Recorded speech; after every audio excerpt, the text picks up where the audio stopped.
never smoke the dizzy, but we can always share some ditties. It's just a cup in time. This song doesn't have to run. Life's all of us, not every moment we can be feeling fine.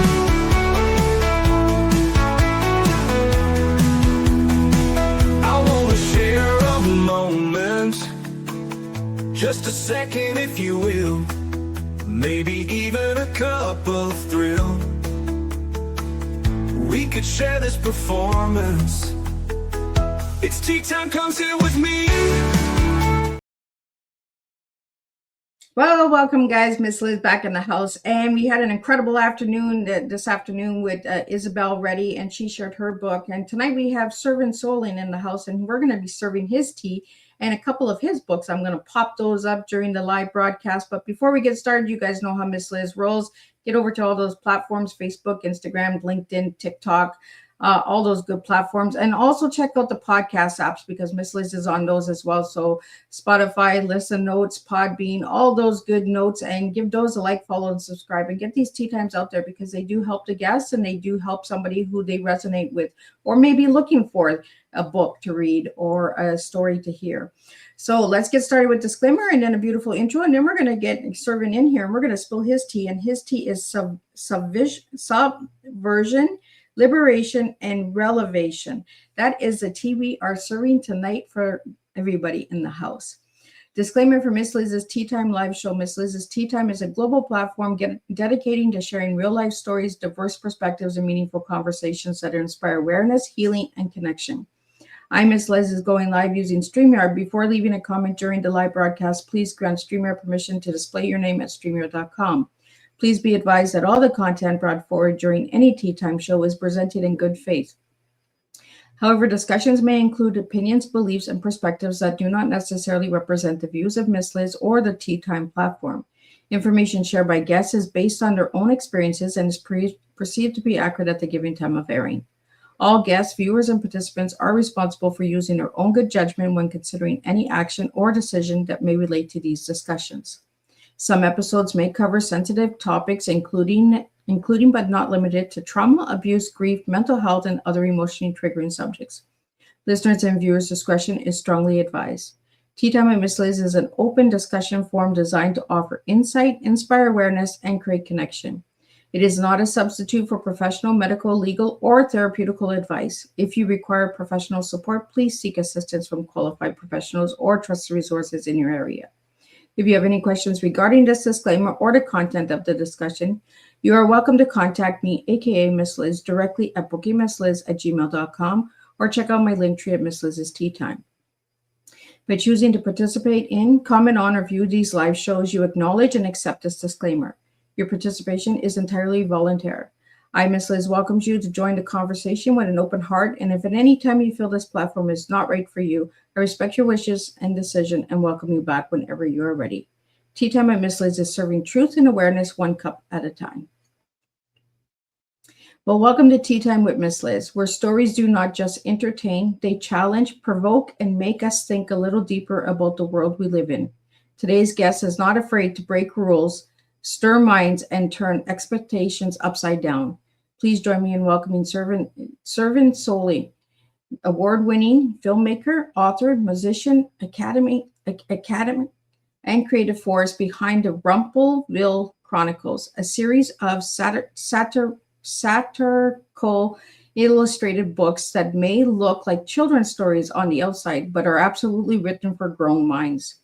Cevin's work blends absurdity, dark humor, and moral commentary and social critical in a way that makes people laugh first and then think about why they are laughing.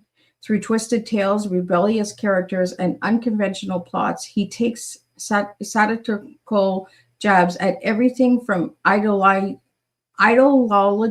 and power to empathy, platitude, and the strange convention society accepts without question.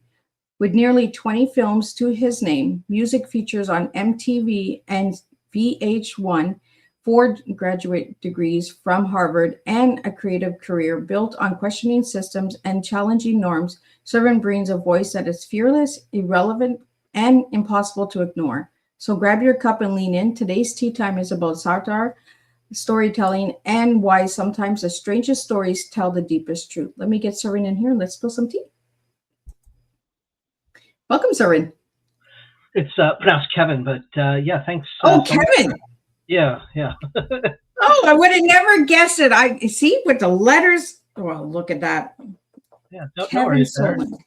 Yeah, it's a Celtic spelling, and yeah, a lot of people, where I'm living right now, they mispronounce it. They call their basketball team the Boston Celtics, but it actually should be Celtics.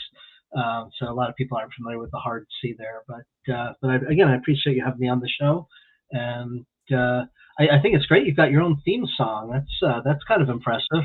Yeah, my son wrote it for me. That's my son that wrote that, and then he had AI kind of put the music into it. So Wow. That just kind of shows you what my son thinks of me, right? Nice. And being a successful parent with a child who's willing to write your theme song is a feather in one's cap, I would imagine. So, Kevin, let's talk about who you were as a little guy and who you are now. Wow. I think one of the things with the creative pursuits with most people, you'll say, certainly with musicians, is that the person that many people were when they were little is kind of the same person, that they're kind of in an arrested state of development. To a certain degree, that's true for me. I think I've become a little less cynical. I think as a little kid, I was very much more so than I am now, which I think is kind of curious that I would that I would change in that kind of way. But by and large, I am pretty much the same person, and I'm a parent, and I've constantly it affects my the way I raise my kids in both a good and bad way, that I'm able to I have a very keen memory of how I felt. I don't quite have there's a condition, superior autobiographical memory, which I think they've only identified like 8 people who have this, where they can, you tell them a day in the past and they'll tell you the weather and everything that transpired. I don't have that level of memory, but I do have very good memory all the way back to at least 2 years old, and who I was, what I thought about specific things. And I didn't realize that was unique until fairly recently, when I've talked to people, and I'm just very surprised that they don't have that degree of recall. But I mean, I remember assignments in first grade and kindergarten and what I wrote, and so I have a very good memory, again, about how I thought about things and responded to things. And so with my kids, in terms of the things that they need and that they want, and their disappointments and things, it's like I rarely say no to a lot of things that I probably should. So you're that yes parent. Yeah, no, I'll always, whatever they want. It's like, I remember, how I felt when I was their age about expectations and things, and how important certain things are, and so so I'm very I'm fairly indulgent that way, that I probably shouldn't be, but and I've noticed that my sense of humor hasn't changed a great deal either, and that's another issue or problem, in terms of some of the my writings, like the Rumpelville Chronicles, for instance, are certainly I think the writing is more sophisticated, but I think the impulses and the things that I'm responding to haven't changed a great deal from the things that troubled me when I was little. I always love what that question opens, what doors open, because a lot of people are like, I wasn't expecting that question of me as a little kid and a big kid, but it gives the listeners and myself an open door to getting to know you a little bit on the personal side. on why you write the way you write and how you bring the stories and the music and all that, because you do a lot of stuff, like you do movies and films and that. So what age were you when you got into all of that, Kevin? Um, so I mean, it kind of depends. So when I was little, I would do I think art was a great way to. It was the only realm where you were permitted a certain degree of freedom. Uh, in the adult world, and and this is sort of what I've maintained, is sort of this sense of self versus the world of adults. And so I mean, I certainly had a certain appreciation for music, and I didn't realize that my connection to music was different from others until I think around 9 or so. That that there was a lot of, like, the rest of the people in my family, the rest of my family, my parents, my sisters, they all they all liked music and had it, but for me it was something much stronger, much more profound, my connection there. But with art, as far as what one can say and do in art, that was accepted. They didn't really, I mean, they censored my art to a certain degree if I pushed the window too far. But most of the many of the teachers and adult figures that worked with kids when I was little were sort of a next generation with the sort of hippie movement, or that sort of ideology, and they use some sort of the language. And one of the things, you're dealing with a whole bunch of hyperactive kids, and so they would always tell us, mellow out, and always trying to tell us, be mellow, be mellow. So the first cartoon that I drew was the superhero adventures of Mellow Man, who sort of, if this was kind of what they were trying to induce, that we should all be mellow, then this one character who was the essence, the apotheosis of mellow, would be this superhero figure. And so there he would be in various situations. The woman would be tied to the train tracks, and they'd call for Mellow Man, and of course, because he was so mellow, he would arrive on the scene way too late. He wouldn't because he was, and that was so with the typical disastrous results that would ensue as a result of someone not showing up in time because to save the day. And so he was, and that sort of thing is was sort of my way of thumbing my nose at them trying to demanding something from us, and me showing, well, the consequences of what they wanted. And I think that sort of sense has it hasn't changed much. Well, I think a superhero Mellow Man is pretty cool. I think that's a nice name. Yeah. It sounded, but like I said, if you really in the cartoons, they didn't have the best of outcomes. Well, I'm going to pull up your books, and then we're going to talk about these books, because I got 4 of them out of 6, I believe. I found 1, 2, 3, 4, 5, 6, 7. I found 7 of these books from the Rumpelville Chronicles. So let's talk about these 4 that are up on the screen. Yeah, should be 9.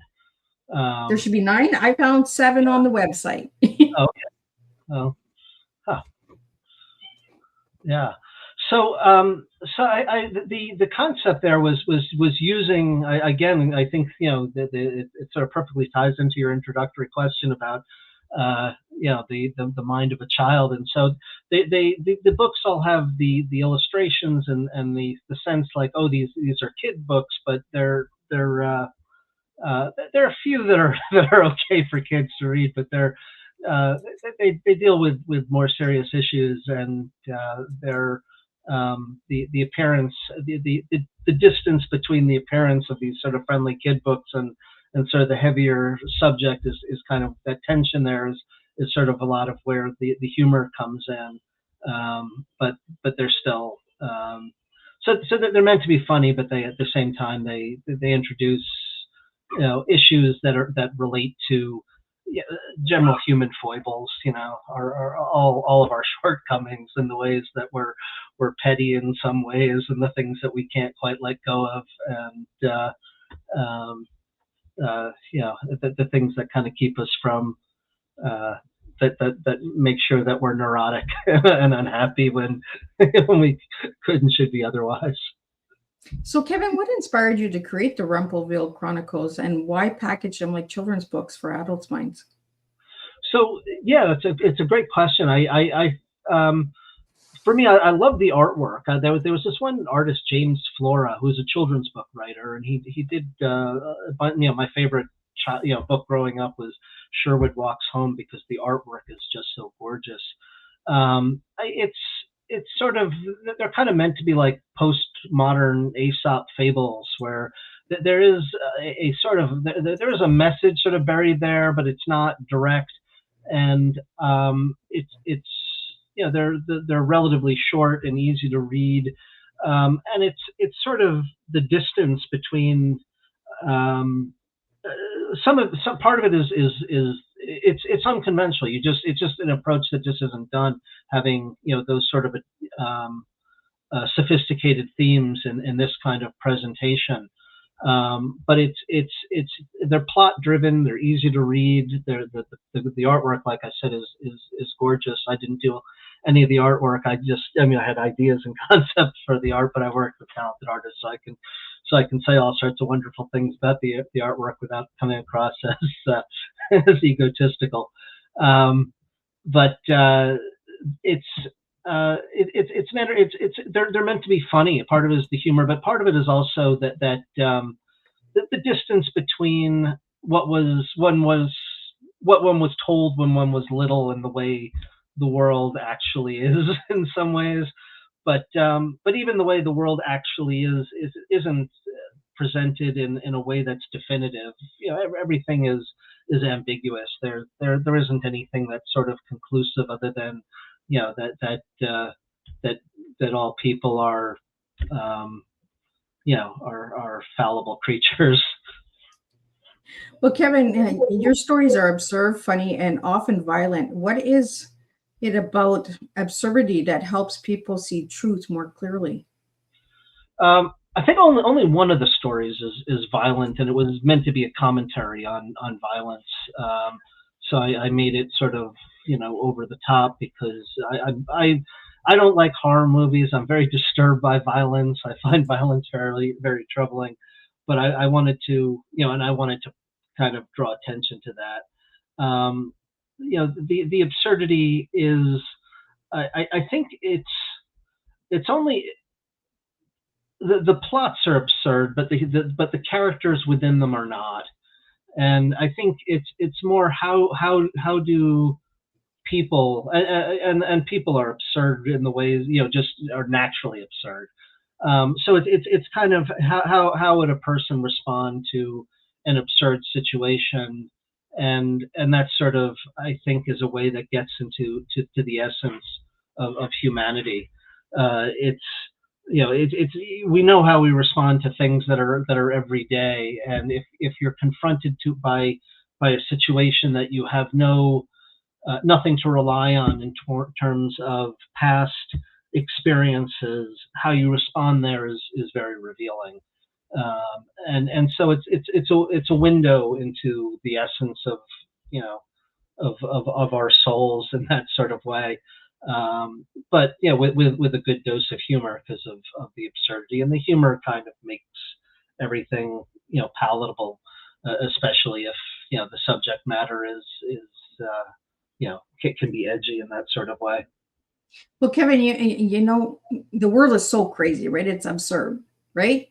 And is that how you get to talk about these hard topics that everybody kind of just avoids, because they're looking for so much common sense, but there is no common sense because it's just so crazy out there? Is this how you tell your stories? I think that there's something to that, I suppose, but I don't think I think it's more character driven, and in terms of than directly related to. I mean, I guess there is some tie to certain things in the world that are consistent, but it's not. It's not bogged down by like contemporary politics or anything of that nature. It goes beyond that, I think. But yeah, it's um, but yeah, there, I mean, there's an effort to normalize the absurd. I think is kind of what takes place, in terms of, you're confronted with the situation. But often there is a definite target in many of them. I think. Yeah, I mean, I guess we try to, there's, one of my favorite ones that is, the last of the series so far, was Tiffany, Brittany, Brooke. Oh, that's the With, last one? yeah, yeah, that's the ninth one in the series. We'll see what number 10 is, but yeah, the last one was that I wrote was that one. Which later got made into an animated movie that has actually got, it's been in film festivals and done quite well there, winning some awards and such. But it's yeah, it's a story, and I was kind of surprised because the last one I was, film fest I was at was a Hollywood one where the audience was mostly Hollywood people, and they were enjoying the movie until they realized, about 3/4 of the way into it, that they were the butt of the joke. Then you're like, you know what? No. There's this one moment where the main character goes into this, this soliloquy where she, where everyone in the audience was laughing up into that point, it's a very funny scene if you're not, the target of the joke. But it's the story of this young woman who leaves home so that she can go to Hollywood to pursue her dream of becoming a prostitute, but she ends up getting sucked into the sleazy world of acting, and it's her whole, personal descent into becoming an actress. And her folks all think that she's, prostituting herself, and she's lying to them and telling them that, they're, you know they're not realizing that she's actually, she ends up becoming so successful that, as an actress, that they realize that she's been lying to them, and they go to retrieve her and pick her up, and she's all ashamed that she's become an actress. And so it sort of flips that whole story on its head, but it does so in a way that fit a little too cleanly in terms of what of the the way, what it takes to be an actress or actor, and that world. So that was, but that one came out a little too well. I was very, very surprised and pleased at how that one worked out. But there's another one that's much more softer that I actually read to my kids, and that's The Bomb That Followed Me Home. And that one starts out, it's like a story of, you think it's like, the dog that follows, the child home from school, and then the child, pleads to their parents, oh, can we keep it? Except instead of a dog, in this case it's a bomb, and the mother's like, I'm not going to stand guard, who's going to stand guard over it every night, who's going to polish its fuse, or not polish, change its fuse, who's going to polish it, and, so there's the sort of struggle there, and resulting in them trying to figure out what to do with the bomb. Is there some crazed anarchist who's out looking, missing his bomb, putting up the signs, the lost signs and stuff. But that one was very conscious. There was a writer in the 1940s, 50s, James Thurber, who wrote these brilliant short stories, and that were, usually involved gaslighting in some kind of way. But and a lot of stuff in the New Yorker, he would have pieces there. It's very respected in books and things. But that one I was definitely channeling James Thurber in that one. And the artwork there was the one that I deliberately was also inspired by James Flora, because it just had this beautiful artwork from my childhood. So I consider it to be semi-autobiographical that way, even though there was no dog or bomb that ever followed me home. But the rest of the piece of the story, sort of hold. So all the artwork in all the books generally is I try to get very creative in this, and each book the artwork differs in very distinct ways, but at the same time it still feels very unified. You can have radically different art that's still is cohesive. Um, but yeah, that's the situation. You have normalizing the absurd of trying to, the kid who's like, oh, can we keep the bomb? So, Kevin, I'm going to pull up your books again. Could you tell us what order they are? Because so you're telling me Tiffany is the last book. So she's book 9. So what's the Jolly Elf? The Jolly Elf was the first one that came out. Okay. It wasn't the first one written. The first one written was actually Wembley. It was the first one I wrote. So I don't always have control over, the order of things. But Wembley was the first one that I wrote, but Jolly Elf was the first one that actually came out. And so Jolly Elf is one that seems like it's going to be sort of a nice little kid's story. That it's, you have this Jolly Elf who loves to sing, but in this, in this small sort of, rustic town. And but the problem is that he loves to sing at 4 a.m. and keeps all the townsfolk up all night, and they can't do anything about him because he's got some magical power, and he's evil, and likes to collect shrunken human heads, and so they have to somehow figure out what they're going to do about the elf. And, so kind of like Beetlejuice, right, where the head shrinks. Yeah, well, I mean, I did a bunch of travel. Actually, there was when I one of the very first places I went to after I graduated college was I went to Borneo, and I spent some time with the Iban tribe. There were 2 tribes. This is kind of off the subject, but I guess we'll go there. There are 2 tribes in Borneo. That's okay. When we spill tea, we have fun. We go down some rabbit holes here. This is a deep rabbit hole. So there are 2 tribes in Borneo, the Iban and the Dayak, that were headhunters. And the Dayak were the seafaring headhunters, and the Iban were the ones that lived in the jungles. And I spent some time with the Iban tribe in the jungles. And they had a collection of human heads that they had shrunken, and I got to learn the process of how they shrunk human heads there. I was never in jeopardy. The heads that they collected were from warfare from other tribes, because they all live in a longhouse, and they're rice farmers, and when they need additional land, they run into conflict with other tribes, and so the heads were collected to warn, to sort of be intimidating, and they'd hang the heads from the opposing tribes in bags around their longhouse. Why they shrink them, I never really quite got the answer. It could just be so they take up less space. They just shrink the brain. Yeah.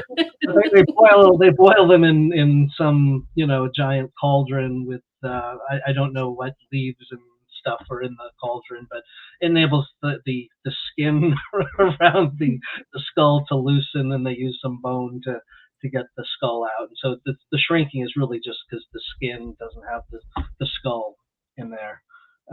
Is why, if in case anyone at home wants to engage in head shrinking, there's the process. There's you didn't. Yeah, I guess there's probably I could teach a class in it. There's well, we have a comment that came into. You tie around the neck some vine and hang them. Yeah, they gave me, actually, it was funny, when I left the tribe, they actually gave me a bunch of heads. And because I guess they had more than they need. It was an honor, I guess, to get them. And I all I had was a backpack, and I had just a limited number of clothes, and and it's kind of they flaked and what have you, and I barely had room, and I didn't know the process of I don't think you're allowed to take them through customs. How would you explain that? Tell them you're writing a book. That's what you do. I left the skulls in the room, but I try kind of in a hidden thing so I wouldn't be insulting. But that would be the strangest gift I think I've ever received. Would be a collection of human skulls. I did get to play a drinking game with them, which was kind of cool. They taught me drinking game that I played with headhunters, where you all sit in again, this is going, I don't know, but we all sat in a circle, and there was a vine that had a wooden ring that the vine went through, and everyone would sit in the perimeter holding the vine, and there'd be a person drumming, and someone in the center would have to, when the music, the drumming stopped, the person in the center had to point to who they thought had the ring, because you're passing it either to the left or to the right, and everyone's moving their hands, and you're trying to hide the ring. And if they guess right, then the person they pick has to drink. They had this fermented, they're rice farmers. They had this fermented rice, which is kind of like sake. They called it tuwak. And you drink, and then you go in the center and pick. And if you're wrong, then you got to drink and stay in the center. And I imagine if you're wrong a lot, you'd get into a lot of trouble, because you'd have to keep drinking quite a bit, and it would probably get harder and harder to figure out who has the ring. But so anyway, have you ever brought that into any of your books? Well, I just did with this one, with the Jolly Elf having with the Jolly Elf collecting this, just because the Jolly Elf collected the shrunken head. So that was, there is a tie in there, but beyond that, I don't think I've really found a place or really thought to interject much more of that there. And they were tremendously nice people. So I don't, so there's nothing too much really to make fun of there beyond, the absurdity of being in a situation where one is handed a collection of shrunken heads and has to try to figure out what to do with them.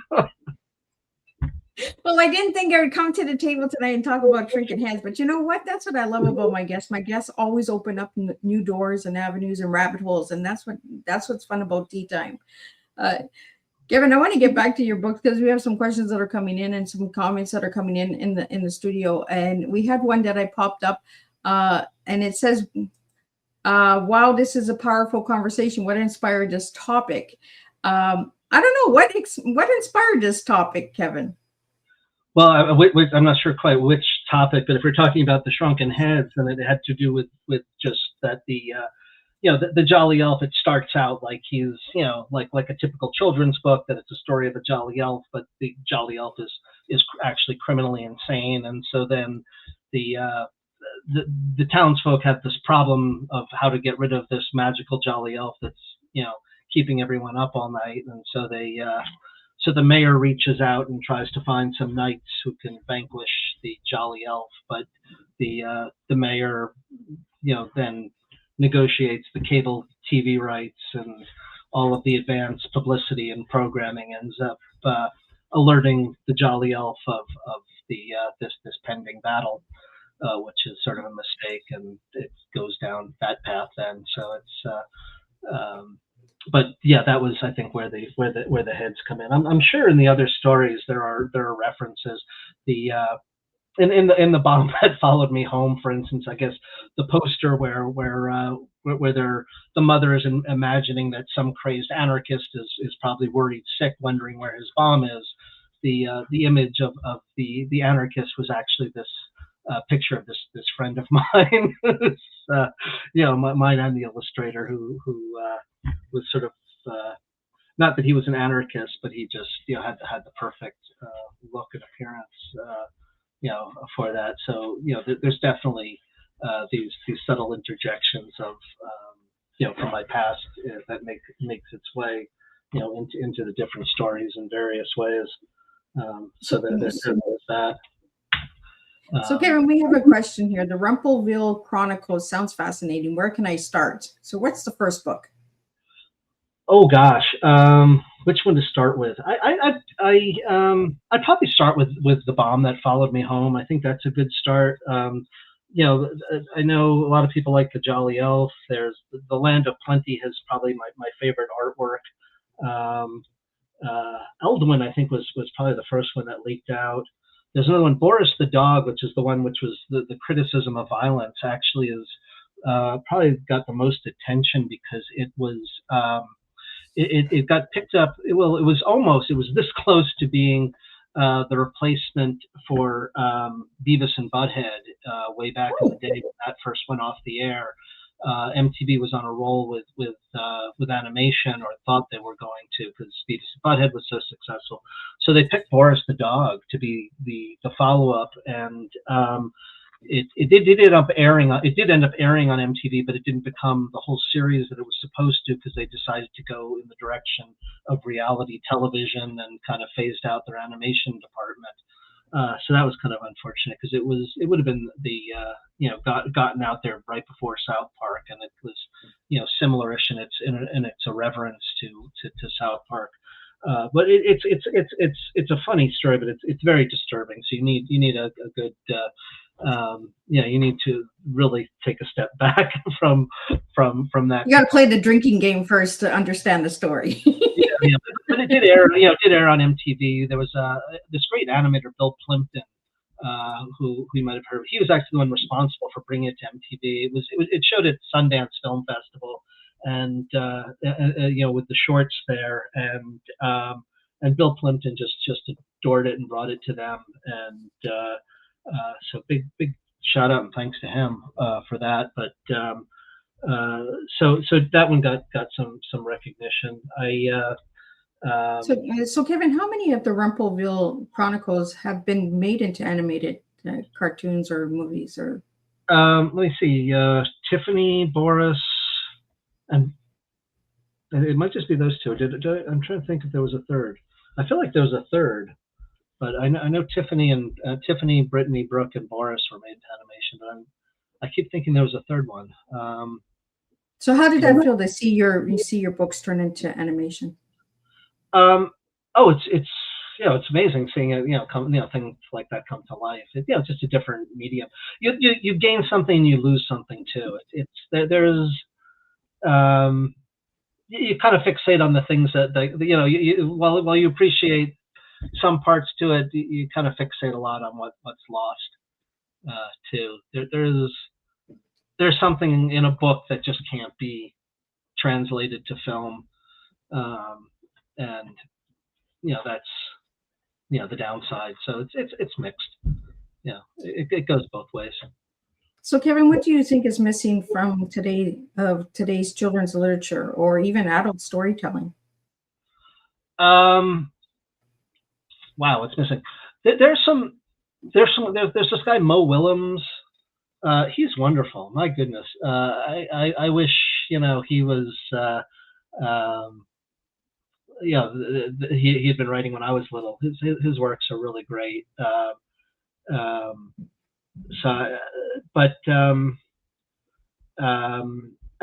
there are a few others. I mean, I have three little girls, and so I've read hundreds of kids' books, and some are much better than others. The ones that aren't as good typically really try too hard to have a message, and those are unfortunately the ones because there's a message, they're celebrated by the whoever is reviewing and reading and stuff, because they just find it's important. But you can have a message without having an explicit message.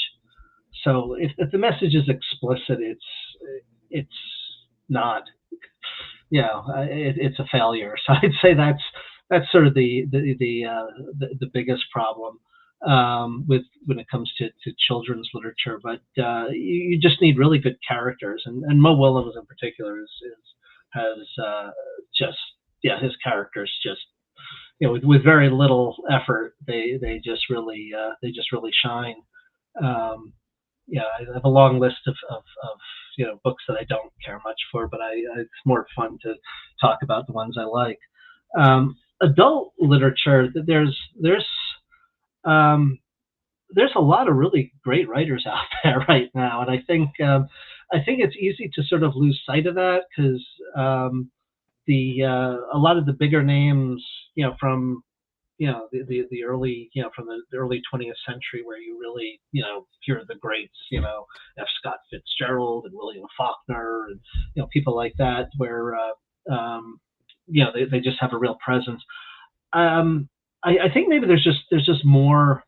There just might be more writers today, and fewer and not that there are fewer readers, but there are, in a way, that there's competing mediums. I think one of the things with the early 20th century is even, television was at its infancy. Radio was there, but it wasn't competing with books. It was such a dominant. It was the dominant form of the dominant medium, and so I don't really think that we've lost great writers. I think there are a lot of great writers out there, but they have different things to compete with. It's kind of like in music. There's a sense, could there ever be another Beatles? And the Beatles were around, not just, that they were the best at what they did, which is a fact. They also, you had 3 network TV stations. You had this, the media that the youth were consuming was the same as the adults. There wasn't any distinction. If your 7-year-old was watching the Ed Sullivan Show, and that child's great grandfather was watching the Ed Sullivan Show, so they had the attention of the entire world, that you can't have today. And it doesn't look like that's going to change. The only medium today that break, and it's even worse. It's not even just that you have all the different YouTube, and you have all the different thousands of different satellite channels and everything. You have it broken down by ideology as well. What's your political bias? Well, you're going to watch this, and you're that age, and then there's so it's everything is disparate and separate, and with the lone exception, this is sort of the depressing thing, of advertising.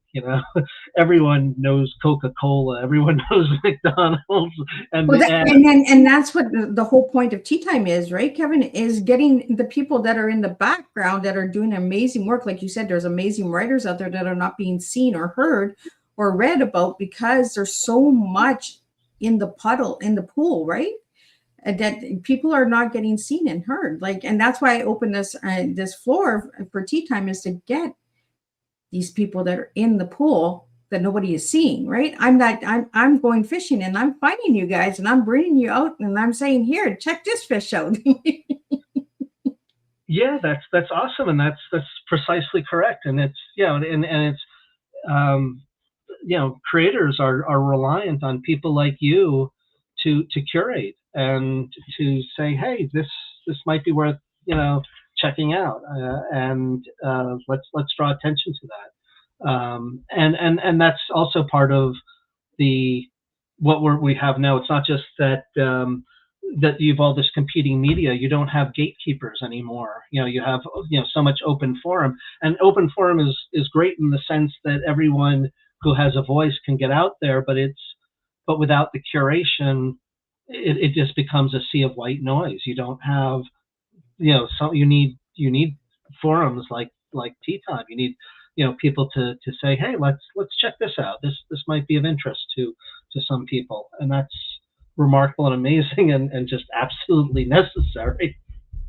Well, and you just never know what you're going to talk about, like shrinking heads and the drinking game. You just never know what comes to Tea Time. You think you're coming for a book, but you're coming for an adventure. You're coming for an experience. And that's what we're having tonight together. Kevin, you gave me some really incredible words for your tea, and I want to get into your tea because time is flying by really fast. But the tea that you gave me was subversion, liberation, and relevation. Why those 3 words for your tea? Well, so subversion relates certainly to it's defying expectations is one thing. It's going against the grain. It's the putting together of disparate things. It's presenting something that looks like a children's book and subverting the content and all the and expectations, as well as being subversive as far as challenging prevailing wisdom and ideas and the status quo in many ways. It's attacking those things. well, I'm sorry, what was the second word? Liberation. Liberation. So liberation, yeah, it's that's about freedom, and it's I think there's I guess that's sort of the prevailing sentiment of the series, and certainly the things that one can do is just being open, and the capacity that without patting myself on the back too much, I think the works really are about the freedom of imagination, that you can go anywhere and do anything, and they really try to go in that direction. Kierkegaard's dilemma, what inspired that one, for instance, was this being told that every story that you tell, this is going back to some English class or something, must have a protagonist. And it's like, well, does it? Must it? And so I tried to create a story where there is no protagonist, and so each character subsequently, well, is okay. That one, it's not violent, but each character does die in some kind of ways that the next character in the series can take over. But it was about trying to avoid having and it's that sort of freedom, that liberation from what you need to do or should do. In one of the other books, Land of Plenty, there's the characters there. Ones are this group that's sort of inspired by the ancient Aztec, and their neighbors with this other group that look like the stereotypical 1950s con men, and it's sort of like just you don't see those two together. The artwork in that is actually some of my favorite, because it's just the way they look, because it's so incongruent. But art in general, and this I'm stealing from a philosopher, from Sartre. He says that it's about expanding the landscape of possibilities. It's about freedom. It's about everything that's successful is breaking down barriers in terms of oh, I hadn't thought that I could express myself that way. I didn't think that I could pursue that thing. You just don't really think that you can go there. And this is about introduce, or I like to think I'm contributing or inspiring people to be free in that regard, and that there shouldn't be boundaries on the imagination. Well, I guess there can be and should be, because I guess there are certainly inappropriate places to go, but you can censor yourself after the fact. Some things aren't a good idea, but at least you open yourself to different ideas, and then you can then censor after the fact if something's just inappropriate. But you need the freedom to do that, because you can also come up with something good. And then revelation is the outcome, is the consequence. It's that moment, that aha moment that you get, where like you can be liberated and have millions of ideas and thoughts, and then you find something, a gem, that's like, and it's you develop it, and you can see all that can come from it, all that can come out of it, that holds meaning, and not just for you, but it can hold a broader meaning that people can take from and be inspired by, even if it's satirical and it has you can appreciate what's being mocked, and realize within yourself, like, oh, I get that, and I see that, and be amused and turn it sort of both inward and outward at the same time. Well, it kind of goes with one of the questions that came in. I'm just going to pop it up here. Where did I see it? Goes to here. How can parents encourage independent thinking in children? Because I hear a lot of independent thinking and being the rebel and going against the grain and all of that. So how do we teach our children to be independent thinkers? I just,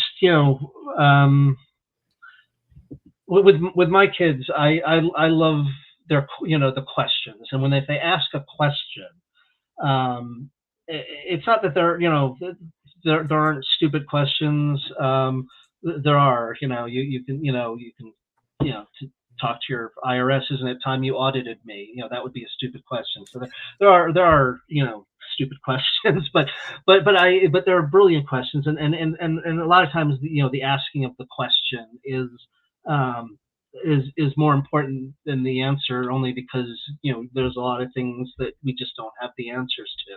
But it's being able to identify the right questions, and so I always praise and reward as best as I can, just through praise. If the kids ask a question, and so it's about encouraging a kind of fearlessness. I think I was might have been afraid that I would ask something silly or stupid and be mocked at or laughed at when I was little in certain situations. And I think to foster that is to sort of make a space where they feel like, wow, I it wasn't that I said something profound. I asked a question that was profound. And since kids are always hardwired to ask questions, as they should be, it's just that's just part of the nature, to really just reward that in and of itself. The asking of the question, I think is a great way to at least start, and then you can work with them. It's like, well, what do you think? And I think it's also being open to listening to to their ideas, and then not being critical in terms of what their response is. If they have something inventive, and then if they want to turn it back, and because they want the real answer, you can throw something out and then go, but I kind of like your answer better. Can I use that in my next book? Kevin, are any of your children interested in writing or filmmaking or music? They are. So I have a 4-year-old, a 6-year-old, and a 9-year-old. The 9-year-old is already a better artist than I was now. She's so she loves drawing. She's great at drawing. The 6-year-old, I can tell, is already showing signs that she's going to be every bit as good as her older sister. The 4-year-old's just sort of developing, but my 6-year-old shares my love for the Beatles, which is great. So you have one for drawing, one with music, and the 4-year-old's going to be the filmmaker. Well, she loves dance, so we'll see. She likes to dance. Yeah, so there you go. I don't encourage anyone to follow in my footsteps. They don't be a rebel like your dad. They forge their own paths and whatever their interests are. But drawing is one medium that I was able to do rudimentary things and in cartoon world, and succeeded in getting things across sufficiently that would upset and disturb my teachers and those people. But it's something that I'm not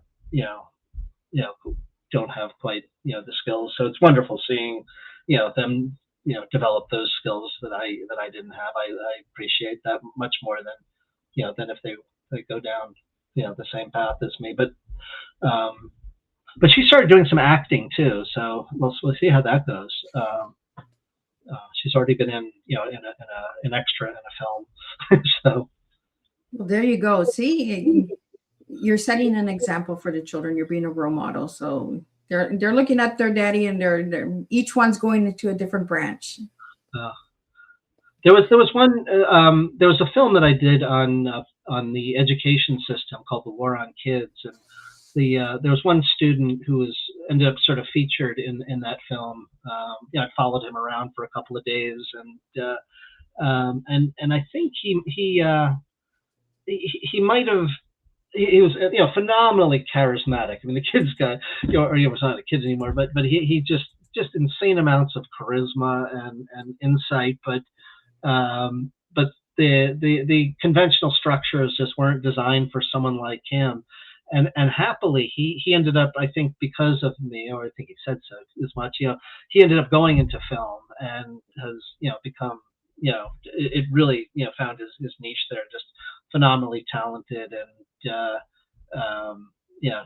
just really worked out well for him. So I did have a positive influence on someone in that specific regard. As far as I don't want to say he followed in my footsteps beyond that, he decided, that I opened the world up to film to him, and he, really, really embraced, learning all the skills of filmmaking. So, Kevin, do you have any new books that are going to be coming out, or any films, or anything that you'd like to mention? I do in all domains. The book that I have coming out next is a philosophy book, so it's a completely different direction. It's a book on solipsism. It's if you're interested in philosophy, and then that might be of interest to you. But I actually have a few different publishers who have reached out, and 3 different ones. So I have to make a decision on which one there. But and then I've got a few different. I've got 2 different film projects that'll be coming out this year that I'm excited about. One is on it's a documentary, but in a different direction, that deals with the summer of 1966, and it lays the Beatles tour of America over everything that was going on at that time, using archival footage, and it's a pretty dark time that people don't realize. So 1967 summer, people know as the summer of love. This, you had the birth of the celebrity serial killers, where the shooter in University of Texas, and the one who killed 8 nurses in Chicago. The first time you had this celebrity, but you also had all the riots, and the James Meredith was shot during his march against fear. Just this whole landscape of violence that was going on, and then this backlash against the Beatles over their allegedly John Lennon's statement about the Beatles being more popular than Jesus was a statement that that he had made, and it was interpreted as being anti-Christian, when in fact it was an observation about the decline of interest in religion at that time. But it was used basically as a cudgel over the Beatles' undermining of culture. There was huge cultural transformations that the Beatles set forth, and that was a little too much for a lot of people. And so it's called the Summer of Hate. Before the Summer of Love, there was the Summer of Hate. And then there's another movie that's coming out also that it's still in the works, but it's about halfway done, where I'm getting all these famous celebrities in any type of field to just give me audio explaining how, if they could control the conditions of their death, how they'd like to die, and then I animate their death. And it's been some of them have been very amusing and funny. Some have been very poignant and powerful, and serious and interesting. So it's really run a wide range, which is perfect, which is great, because you don't want it all to be one or the other. But it's been nice, and the animation styles I've been using to create it have all varied in regard to whichever celebrity it is. For instance, like I have Fred Schneider, who's the lead singer of the B-52s, so his piece is animated in a very new way of style. And Paul McCartney's stepmother, Angie McCartney, is one of the people who kindly participated, and I did hers animation in the Yellow Submarine style. And so it's going to be a fun, interesting piece. I think it's going to be interesting to find out how they want to die, because it's amazing how some people want to die or leave this world, right? Yeah. I thought everyone was just going to say, "I want to die in my sleep." No one wants to die in their sleep. Some of them got really creative. Yeah, exactly. Yeah. Yeah. But, so Kevin, if anybody wanted to reach out and get you onto their podcast or know about your books, where could they reach you? Well, you can go to, so all my work, my film, my books, my, whatever else, music, is all at kevinsoling.com. And if you misspell Kevin with a K, it'll still get there, to kevinsoling.com. And there's a contact form on that website where requests can come in if people are interested.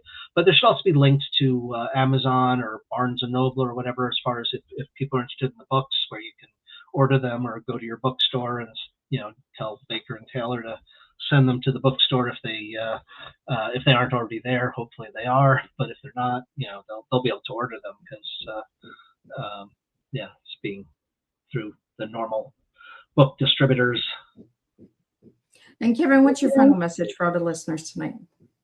Wow, final message. I guess follow Tea Time. It's a great program, and it's very welcome and needed to have someone shine light on all sorts of interesting people and creative people and people who are trying to do positive, put out positive energy and do good things in this world, and how appreciated it is that there's a format to promote that. Well, thank you so much. I really appreciated this conversation and getting to know a little bit about shrinking heads and some drinking and drinking games and all that good stuff, and a good strong cup of tea. That's the way we serve it in this house. We don't serve the beverage. We serve storytelling and words. And again, Kevin, thank you so much for joining me. I'm just going to do a quick wrap up. Thank you to our audience for bringing in your questions and comments. I truly appreciate that as well. I could not do this without you guys. But tonight, what a wild and thought-provoking and unforgettable conversation. Kevin, thank you for reminding us that satire is not just about humor, it is about exposure. It shines a light of absurdity, hypocrisy, and the things society would rather leave unquestioned. Your work proves that stories do not have to play nice to be meaningful. Tonight, we were reminded that sometimes the most outrageous tales are the ones that tell the truth most clearly. Through dark humor, twisted imagination, and fearless creativity, you challenge people to step outside the expected and look at the world with fresh eyes. You show us that art has the power to disrupt comfort, provoke reflection, and wake people up from the autopilot. Here is something to carry with you after this tea time. What beliefs, systems, or normal ideals have you accepted without ever stopping to question them? Because sometimes growth does not begin in comfort. Sometimes it begins in discomfort and a very strange story. Until our next cup, share, keep thinking deeper, keep questioning louder, and keep making room for conversations that shake the ordinary. And I'll see everybody next week on Thursday with 2 new tea times, and we'll do this all over again.